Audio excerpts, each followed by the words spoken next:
नमस्कार, मी पंजाब डक 8, 9, 10 मेच्या दरम्यान एक मान्सूनपूर्व अवकाळी पाऊस येणार आहे म्हणून हा अंदाज कोल्हापूर, सातारा त्या शेतकऱ्यांनी अंदाज लक्षायचा.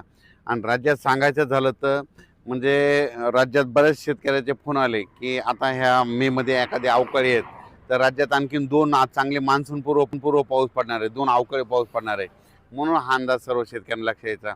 तर राज्यामध्ये 8, 9, 10च्या दरम्यान सांगायचं झालं तर विदर्भ, पूर्व विदर्भ आणि पश्चिम विदर्भात मग ज्यांच्याकडे हळद असेल तर तुम्ही काय करा, 8 तारखेपर्यंत तुम्ही तुमच्या हळदी काढून झाकून ठेवा. कारण की तुम्हाला सांगू इच्छितो 8, 9च्या दरम्यान विदर्भामध्ये वर्धा जिल्हा झालं, नागपूर जिल्हा, भंडारा जिल्हा, गोंदिया जिल्हा, यवतमाळ जिल्हा, चंद्रपूर, गडचिरोली, त्याच्यानंतर अकोला, अमरावती, बुलढाणा, वाशिम ह्या पट्ट्यामध्ये काय होणार आहे 8, 9, 10च्या दरम्यान चांगला पाऊस पडणार आहे.